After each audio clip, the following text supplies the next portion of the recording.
Bonjour à tous et bienvenue pour cette nouvelle vidéo sur les bons étudiants. Aujourd'hui, nous allons faire un exercice très important sur la demande du consommateur. Donc, c'est un exercice qui résume une très grande partie du semestre 1. Si vous arrivez à faire cet exercice, c'est que vous avez compris une très grande partie de ce semestre. C'est un exercice complet. On va voir l'élasticité, la courbe d'Angel, la courbe d'expansion, enfin, le chemin d'expansion du revenu et du prix. Vraiment un exercice très complet. On va voir aussi le choix optimal. Donc, pas mal de notions qu'on a vues durant durant toutes les vidéos qu'on a fait ensemble dans la playlist Microéconomie S1. On va lire et lancer, lire toutes les questions et ensuite commencer à répondre aux questions ensemble en détail. Donc, dans l'énoncé, on nous donne une fonction d'utilité. Et après, on nous pose des questions sur cette fonction d'utilité. Après, bon, on nous donne un petit contexte. En fait, ce sont deux entreprises qui fabriquent deux biens, le bien X1 et l'autre X2. Et elles vendent ce bien-là. X1, son prix c'est P1, et X2, son prix c'est P2. Donc, la première question qu'on nous pose, c'est quelles sont les propriétés des préférences de ce consommateur? Ensuite, la deuxième question, c'est la forme de la fonction d'utilité de ce consommateur porte un nom. Le connaissez-vous? Comment reconnaît-on de telles fonctions? Ensuite, question 3. Quelles sont en fonction des prix P1 et P2 les consommations optimales de ce consommateur? Supposons maintenant que P1 égale 20 euros, que P2 égale 22 euros et R de 100 euros, calculer les consommations optimales à l'aide de ces spécifications. Ensuite, on admet que le budget du consommateur passe à 220 euros puis à 260 euros. Tracer le sentier d'expansion du revenu, en déduire la courbe d'Angel pour le bien X1. La question 6, c'est on admet que P1 augmente et passe à P1' égale 22 euros et ensuite P1 prime, on va dire, et qui égale à 24 euros. Tracer le sentier d'expansion du prix, en déduire la courbe de demande directe et inverse du bien X1. Ensuite, on a 6 autres questions sur l'élasticité. Donc, la première, c'est qu'exprime l'élasticité revenu de la demande, déterminer la nature des biens en fonction de leur élasticité revenu. Ensuite, la question 8, c'est quelle est l'élasticité revenu de la demande du bien X1 et du bien X2 en déduisant la nature du bien X1 et X2 pour le consommateur en question. La question 9, c'est qu'exprime l'élasticité prix de la demande, détermine la nature des biens en fonction de leur élasticité prix direct. La question 10, c'est calculer l'élasticité prix direct des biens X1 et X2 en déduisant la nature des biens. Qu'exprime l'élasticité prix croisée de la demande, déterminer la nature des biens en fonction de leur élasticité prix croisée. Et enfin, la dernière question pour terminer, calculer l'élasticité prix croisée du bien X en fonction du prix du bien X2, en déduire la nature des biens. Donc, comme vous pouvez voir, c'est un exercice très long qui va prendre pas mal de temps, mais si vous regardez la vidéo jusqu'à la fin, vous allez pouvoir vraiment acquérir toutes les notions dont vous avez besoin pour ce semestre. Donc, commençons par la question 1 qui nous demande quelles sont les propriétés des préférences de ce consommateur. Cela induit en réalité que vous avez deux possibilités. Soit vous ne connaissez pas les propriétés de ce genre de fonction, et alors dans ce cas, il faut tracer un graphique et faire la courbe d'indifférence en essayant plusieurs valeurs pour voir comment elles sont, ou bien vous connaissez cette fonction et vous connaissez directement les préférences. Donc nous, c'est ce qu'on va faire. On va dire que les préférences, elles sont monotone strict, convexe strict et continue. Et en fait, la question 1 et 2, elles sont reliées. Elles sont assez rapides à répondre, donc enfin, elles sont assez rapides à résoudre. Et la question 2, c'est la forme de la fonction d'utilité de ce consommateur porte un nom. Le connaissez-vous? Comment reconnaît-on de telles fonctions? Alors en fait, il s'agit d'une fonction courbe de glace. Pourquoi? Parce que c'est de la forme ax puissance c, y puissance d. Et là, on peut voir que le a, c'est 40, le x puissance c, c'est x puissance 1, donc c'est bon. Et y puissance d, c'est en fait le x2, c'est y, c'est pareil, puissance 3. Le d ici, il est égal à 3. Et ensuite, euh, quelles sont les propriétés euh, de cette fonction? C'est en fait ce qu'on a cité plus haut. Donc les préférences sont monotones strictes, convexes strictes et continues. Donc voilà, on les reconnaît parce que c'est sous cette forme-là. Bon, les deux premières questions, en fait, c'est vraiment juste un peu de cours. C'est après que ça devient intéressant. Donc la question 3, c'est quelles sont, en fonction des prix P1 et P2, les consommations optimales de ce consommateur? Donc là, on va faire par la méthode de substitution. Donc on commence la résolution. On commence par dire qu'au panier optimal, on a le TMS qui est égal à la pente. Ce qui implique que le TMS est égal à l'utilité marginale de x sur utilité marginale de x2. Et que la pente, c'est P de x1 sur P de x2. Ensuite, il faut que ça respecte également la contrainte de budget. Donc le M égale à P1 x1 plus P2 x2. Ensuite, on passe ici. Tout d'abord, on va calculer l'utilité marginale de x1 et de x2 pour pouvoir calculer le TMS. Donc l'utilité marginale de x1, c'est la dérivée partielle de la fonction d'utilité par rapport à x1. Donc quand on dérive ça par rapport à x1, le x1 se transforme en 1, donc ça fait 40 fois 1, x2 puissance 3. Donc c'est pour ça qu'on fait 40 x2 puissance 3. Le 1 il part parce que 40 fois 1 ça fait 40. Donc 40 x2 puissance 3. Ensuite, l'utilité marginale de x2, c'est la dérivée partielle de la fonction d'utilité par rapport à x2. Donc là, le 40x1, on va le remettre.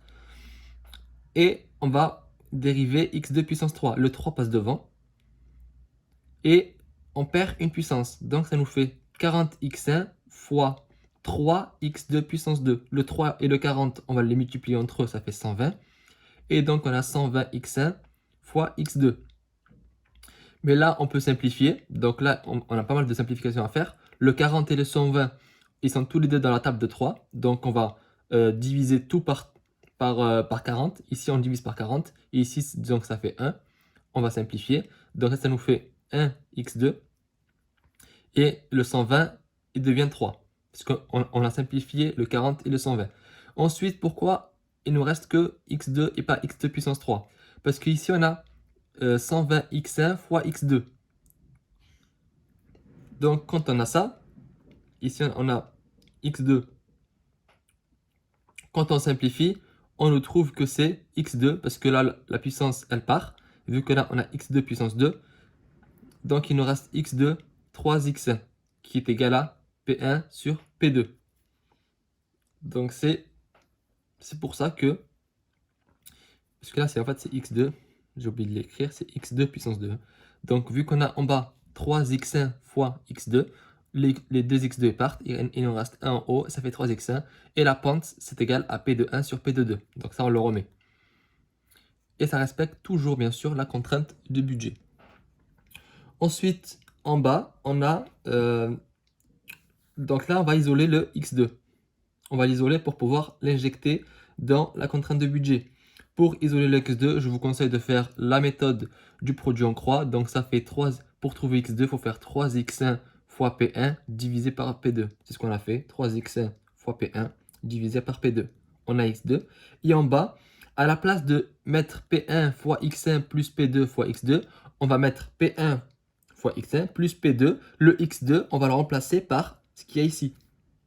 C'est pour ça qu'on appelle la méthode de substitution, puisqu'on va substituer le x2 par ça. Donc là, ça on met ça ici. Et là, on peut voir qu'il y a des choses qui vont disparaître. Le x2 et le x2, ils partent. Et donc, il nous reste m égale à p1 fois x1 plus 3x1 fois p1. C'est ce qui est écrit ici. Ensuite, on peut encore simplifier. On va factoriser par p1. Donc, si on met p1, ce qui nous reste, c'est x1. Plus 3x1, puisqu'on factorise par P1. Donc là, quand on prend le P1, ce qui nous reste ici, c'est 3x1. Donc on remet ça ici. Et donc, le P1, on le fait passer de ce côté. Donc c'est ce qu'on vient de faire.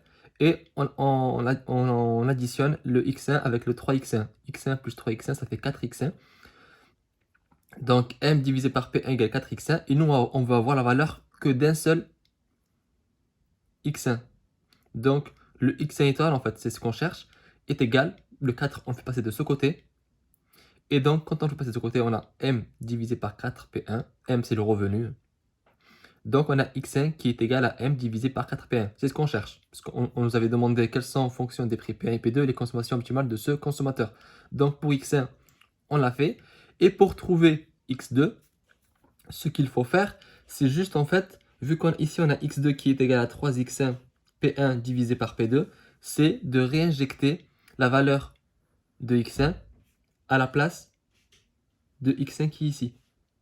Donc, ce qui nous donne que on a x2 qui est égal à 3 fois x1. Mais là, le x1, on sait que c'est égal à m sur 4p1. Donc, on met m sur 4p1 fois p1 divisé par par P2.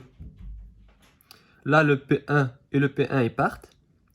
3 fois M, on a troisième. Et le 4 et P2, 4 et P2, lui, il remonte en haut. Donc, c'est pour ça qu'on a X2 étoile qui est égal à troisième sur 4P2. Donc là, en fait, ce qu'on a fait, c'est juste de trouver le panier optimal pour ce consommateur en faisant la méthode de substitution. Ensuite, maintenant qu'on a les deux valeurs de x1 étoile et x2 étoile, on peut répondre à la quatrième question. Maintenant, on nous dit, supposons maintenant que P1 c'est égal à 20 euros et que P2 c'est égal à 22 euros. Et R, donc M dans mon cas, parce que moi le revenu, je l'appelle M, donc c'est pareil. R ou M, c'est la même chose, c'est le revenu. Égal à 200 euros. Calculer les consommations optimales à l'aide de ces spécifications. Pour calculer le panier optimal, en fait, il faut juste remplacer ici les valeurs par les nombres qui nous disent. On nous dit que P1 égale à 20 euros, que P2 égale à 22 euros, que M, donc R, est égal à 200 euros. Donc là, en fait, pour X1, on remplace juste par les valeurs, c'est tout simple. Donc X1 étoile, c'est égal à 200 divisé par 4 fois 20, parce que le revenu, c'est égal à 200. 4 fois P1, P1 c'est égal à 20, donc on remplace par les valeurs. On trouve que X1 étoile, c'est égal à 2,5. Pour X2 étoile, c'est pareil, on remplace par les valeurs qu'on nous a données. Parce que ici, ce qui change, c'est juste P2 qui est égal à 22. Sinon, c'est 3 fois le revenu divisé par 4 fois le prix du bien 2. On trouve que X2 étoile, c'est égal à 6,8. Voilà, donc la question 4, elle est assez facile. Ensuite, question 5, on admet que le budget du consommateur passe à 220 euros, puis à 260 euros, tracer le sentier d'expansion du revenu, en déduire la courbe d'Engel pour le bien X1. Donc déjà, quand on a ce genre de questions, ce qu'il faut faire, c'est en fait calculer à chaque fois le panier optimal pour tous les différents niveaux de revenus. C'est ce que j'ai fait ici pour X1 et pour X2. C'est-à-dire que pour le niveau 200, ben, on vient juste de le faire, donc je le remets. Donc X1 étoile pour M égale 200 euros, c'est égal à 2,5. Maintenant, on fait X1 étoile pour M égale 220. En fait, ce qu'il faut faire, c'est juste refaire la même chose, sauf qu'à la place de mettre 200, on met 220. Vous le faites ici. 220 divisé par 4 fois 20, donc 80, égale à 275, enfin à 2,75, pardon. Donc, c'est ce que j'ai mis ici. Et ensuite, on calcule pour le niveau de revenu 260 euros. C'est pareil, juste que vous remplacez ici le 200 du début par 260. Et vous divisez encore par 4 fois le prix, donc 80. On trouve que X étoile pour le niveau de revenu 260 est égal à 3,25. Vous faites pareil pour le X2. Donc le X2, on sait que pour le niveau 200, on l'a calculé, donc c'est 6,8. Là, pour le niveau 220, c'est 7,5. Et pour le niveau 260, c'est 8,9. Une fois que vous avez ça, tout ce qu'il faut faire en fait pour tracer le chemin d'expansion du revenu, c'est en fait placer ces différents paniers. Parce qu'en fait là, on a un panier, 2,5 et 6,8 pour le niveau 200. On a 7,5 et 2,75 pour le niveau 220. Et on a 3,25, 8,9 pour le niveau 260. Donc, chaque panier, en fait, vous placez juste dans un repère. Donc là, pour le premier panier, comme je vous ai dit, 2,5, 6,8. Donc, 2,5, 6,8, premier panier. 6,8, c'est ici. D'accord? Deuxième panier, c'est 2,75, c'est à peu près ici, et 7,5. Et enfin, le dernier, c'est 3,25 et 8,9. Vous placez les paniers et vous reliez les trois paniers et vous avez tracé le chemin d'expansion du revenu, tout simplement. Pour la courbe d'Engel, on a déjà fait une vidéo sur la courbe d'Engel, donc là, il faut juste le faire. Je ne vais pas expliquer le principe, c'est juste en fait la variation de la consommation du bien X en fonction de M. En fait, là, on ne s'intéresse plus au bien X2, juste au bien X1, et on va placer ces différentes valeurs, donc 2,5, 2,75 et 3,25, en fonction à chaque fois du prix. Donc là, le prix, on le met en abscisse, donc 200, 220 et 260. Et à chaque niveau de prix, on met combien on avait acheté de X1. Donc pour 200, on avait acheté 2,5. Pour 220, 2,75. Pour 260, 3,25. Et vous reliez et vous avez tracé la courbe d'Engel. Ensuite, je pense qu'elle est en trop, voilà. Question 6.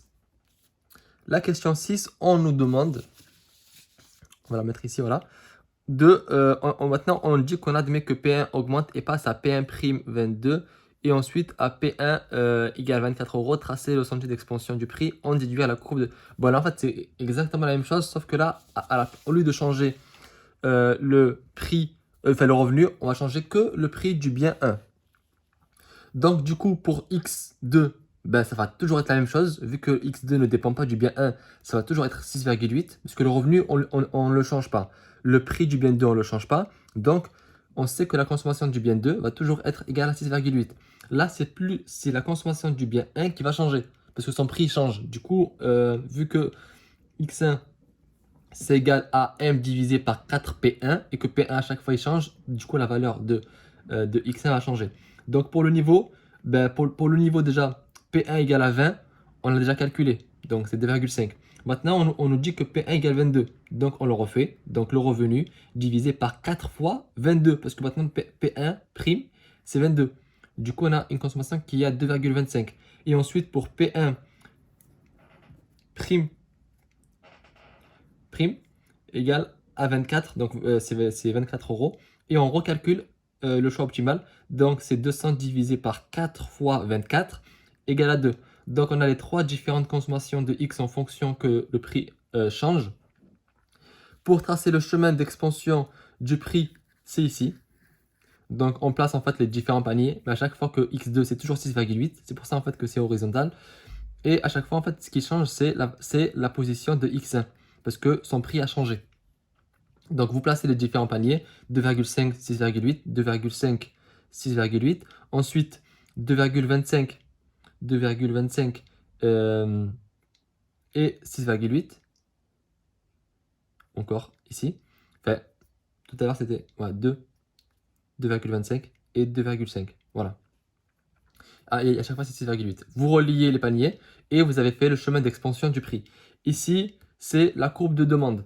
La courbe de demande, c'est comme la courbe d'Angel, sauf qu'à la place de mettre le revenu, on va mettre le prix. Donc le prix, c'est 20, 22 euros et 24 euros. Et à chaque fois, on met la quantité qu'on a consommée. Quand le prix est égal à 20 euros, le consommateur a acheté 2,5 du bien X1. Quand il était à 22 euros, il a acheté 2,25. Quand c'était à 24 euros, il a acheté 2. Du coup, vous reliez. Et on peut voir que plus le prix augmente, moins le consommateur achète du bien X1. Ce qui est logique. Voilà, donc ça, c'était les 6 premières questions. J'ai essayé d'aller assez vite pour pas que la vidéo soit trop longue, puisqu'on est encore qu'à la moitié. Et donc là, on va commencer les 6 prochaines questions, qui vont être un peu plus compliquées, on va dire. Parce qu'on part sur l'élasticité, mais vous allez voir que en allant doucement, on va y arriver. Question 7. Qu'exprime l'élasticité revenu de la demande? Déterminer la nature des biens en fonction de leur élasticité revenu. Donc là, en fait, on vous demande juste de dire qu'est-ce que c'est que l'élasticité revenu et en fonction et classifier les biens en fonction du résultat. Ça, c'est ce qu'on avait fait dans la vidéo élasticité revenu où je vous avais expliqué comment on calculait ça et on classifiait. Donc là, en fait, ce qu'il faut faire, c'est juste du cours. C'est juste redire le cours et pour montrer en fait que vous savez en fait interpréter et calculer l'élasticité revenu.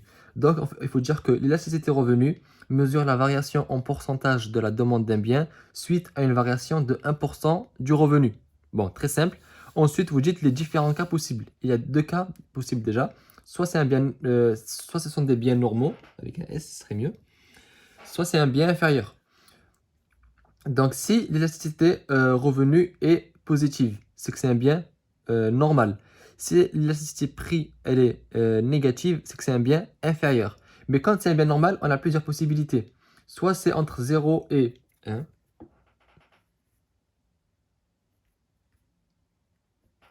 Soit c'est entre 0 et 1 et donc c'est un bien de nécessité. Soit c'est plus grand que 1 et c'est un bien de luxe. Ensuite, maintenant qu'on a répondu à la question 7, bon, c'était pas compliqué, c'est juste du cours. La question 8, c'est quelle est l'élasticité revenu de la demande du bien X1 et du bien X2 en déduire la nature des biens X1 et X2 pour le consommateur en question. Donc là, on nous demande de calculer à chaque fois l'élasticité revenu. Donc on va le faire pour le bien X1 et pour le bien X2. On commence par le bien X1. Alors le bien X1, il est déterminé par la fonction de demande M divisé par 4P1. Bon, ça, on l'a calculé juste tout à l'heure. Maintenant, on calcule son élasticité. Son élasticité revenu, c'est la dérivée de la fonction de demande par rapport au revenu, par rapport à M, qui multiplie Bon, là, j'ai mis R alors que c'est M. Bon, c'est... En fait, pour moi, M et R, c'est la même chose. Donc, voilà, c'est M divisé par X1. X1, c'est... Parce qu'on nous demande, c'est pour le panier optimal. Pour... Quel est le bien. Voilà. Donc, X1, c'est pour le panier optimal. C'est la même chose. Donc là, on va remplacer par 2,5 parce que pour X1, pour le panier optimal, on va prendre le premier qu'on avait calculé, donc 2,5, 6,8. Donc, on prend notre X1 et là, en fait, on dérive par rapport à M. M, quand on dérive ça par rapport à M, M, ben, ça devient 1. Quand on dérive X, ça fait 1, donc M, c'est pareil. Donc, la dérivée, ça fait 1 sur 4P1 fois R, bon, M, c'est la même chose, fois R, c'est 2,5. 2,5 parce que c'est le panier optimal. Le panier optimal, je vous rappelle, en fait, c'est 2,5, 6,8. Et ça, c'est égal à quoi? 1 sur 4 fois P1. P1, c'est 20 euros. Donc, 1 divisé par 4 fois 20 fois 200, parce que le revenu, c'est 200, divisé par 2,5. Vous faites ça à la calculatrice, vous allez voir que c'est égal à 1, parce que ça fait 1/80 fois 200 divisé par 2,5, c'est égal à 80. 80 fois 1, fois 1/80, ça fait 1. Donc, c'est un bien normal. D'accord? Parce que là, j'ai pas mis, mais quand c'est égal à 1 pile poil, ben, quand l'élasticité revenue est égale à 1, c'est que c'est un bien normal. Et on fait pareil pour le bien X2. Pour le bien X2, là, sa fonction de demande, c'est 3R divisé par 4P1. Donc, l'élasticité revenue, c'est la dérivée partielle par rapport à R fois le revenu divisé par X2. La quantité optimale dans le panier du bien X2 dans le panier optimal. Donc 6,8. Donc, quand on dérive ça par rapport à R, le R devient 1. Donc, ça fait 3 divisé par 4 fois P1 fois le revenu de 100 divisé par X2, 6,8 dans le panier optimal. Ça, vous faites, vous remplacez par la valeur de P2 et vous faites ça à la calculatrice. Donc, 3 divisé par 4 fois 22 fois 200 divisé par 6,8. 6,8, c'est un nombre arrondi, mais quand c'est là, ça fait 1. On trouve un nombre qui est égal à 1,000 quelque chose, mais en réalité, c'est 1. D'accord? Donc, c'est un bien normal également.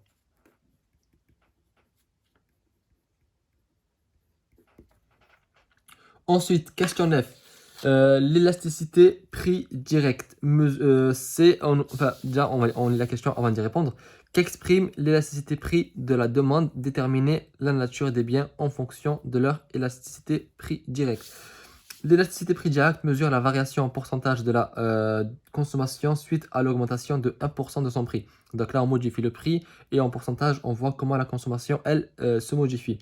On a deux possibilités. Soit l'élasticité prix direct est négative et c'est un bien ordinaire. Donc quand le prix augmente, la consommation diminue, ce qui est normal.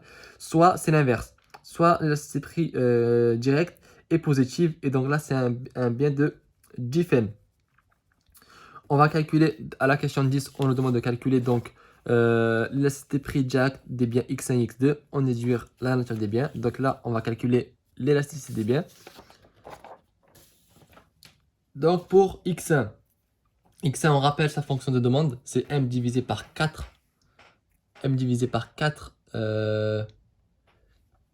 P1. Et donc, on fait que élasticité de X1 par rapport à son prix, c'est égal à la dérivée partielle par rapport à P1, vu qu'on cherche par rapport à son prix, donc on dérive par rapport à P1, fois P1 divisé par X1. X1, je vous rappelle encore une fois que c'est la quantité de X1 dans le panier optimal, donc 2,5. Quand on dérive ça par rapport à P1, sa dérivée c'est moins M divisé par 4P1 au carré. Alors pourquoi on obtient ce résultat? Je sais que vous êtes beaucoup à vous demander ça. Parce qu'en fait, pour dériver le P1, on va d'abord le monter en haut. Quand on monte ça en haut, on a, je vais le faire une fois, P1 puissance moins 1. Puisque quand on monte quelque chose en haut, la puissance, elle s'inverse. Parce qu'en fait, la puissance moins 1, en fait, c'est l'inverse. Donc, ça veut dire que là, quand on va le dériver, le moins 1 va passer devant. Donc, il y a un moins. Le moins 1, en fait, on va le mettre pour le M. C'est pour ça qu'on met moins M. Là, c'est comme s'il y avait moins 1, en fait. Pareil. Et ensuite, on va refaire descendre. On refait descendre le P1 parce qu'on ne veut pas garder. Parce que là aussi, on perd. quand on dérive, on va perdre 1 degré. Donc ça fait, en fait, quand on dérive, ça fait ça. Ça fait moins 1 m p 1 puissance moins 2 sur 4. Et là, en fait, on va refaire descendre ce P1 moins puissance moins 2. On va en bas. C'est pour ça qu'on obtient P1 puissance 2. Fois, le prix, c'est 20 et X1, c'est 2,5. Donc là, le revenu, c'est 200. Mais avec le moins de 20, ça fait moins 200. Divisé par 4 fois 20 au carré. J'oublie le carré. Fois 20 divisé par 2,5. Faites ça à la calculatrice. Vous allez trouver que c'est égal à moins 1. Et donc, c'est un bien ordinaire, vu que c'est négatif. Pour le bien x2, c'est exactement la même chose. Donc, on rappelle sa fonction de demande. On dit que l'élasticité prix direct du bien x2, c'est la dérivée partielle de sa fonction de demande par rapport à P2. Donc là, fois P2 divisé par x2. x2, c'est la quantité de x2 dans le panier optimal. P2, c'est le prix du bien 2. 4 fois P1, P1, P2, je vous ai déjà dit qu'est-ce que c'était. M, c'est le revenu. C'est égal à quoi? Quand on dérive ça par rapport à P2, on obtient moins 3e sur 4P2 au carré. C'est exactement pareil que là, sauf qu'à la place qu'il y ait moins 1, vu que là c'était un 3, le moins va devant. Et donc c'est moins 1 fois 3, donc ça fait moins 3. C'est pour ça qu'on a moins 3e divisé par 4P2 au carré. Fois P2 divisé par 6,8. P2, c'est le prix du bien 2. 6,8, c'est la quantité du bien 2 dans le panier optimal. Donc là, quand vous faites ça, en fait, quand vous faites ça à la calculatrice, vous pouvez les remplacer par la valeur. Moi, en fait, ce que je fais avant de faire le calcul, c'est que je simplifie. Puisque là, on a P2 ici. Ici, on a P2 puissance 2, donc le puissance 2, il part. Et donc, ça nous fait moins 3e. Ici, il nous reste 1, du coup. Moins 3e fois 1, ça fait moins 3e. Donc, c'est 1. Il n'y a rien, en fait. C'est moins 3 fois 200. Puisque là, le revenu, c'est 200. Moins 3 fois 200, ça fait moins 600. Divisé par 4 fois 22, P2, c'est 22. Fois 6,8. 4 fois 22 fois 6,8. Faites ça à la calculatrice. Vous trouvez que c'est égal à moins 1 également. Et donc, à moins 1. Et du coup, c'est également un bien ordinaire. J'essaie d'aller vite pour pas que la vidéo dure 45 minutes. Parce qu'on est déjà à plus de 28 minutes de vidéo. Ensuite, la question 11. Je ne sais même pas où j'ai mis l'énoncé de l'exercice pour vous dire. Mais à la question 11, on vous demande qu'est-ce que c'est que l'élasticité prix croisé.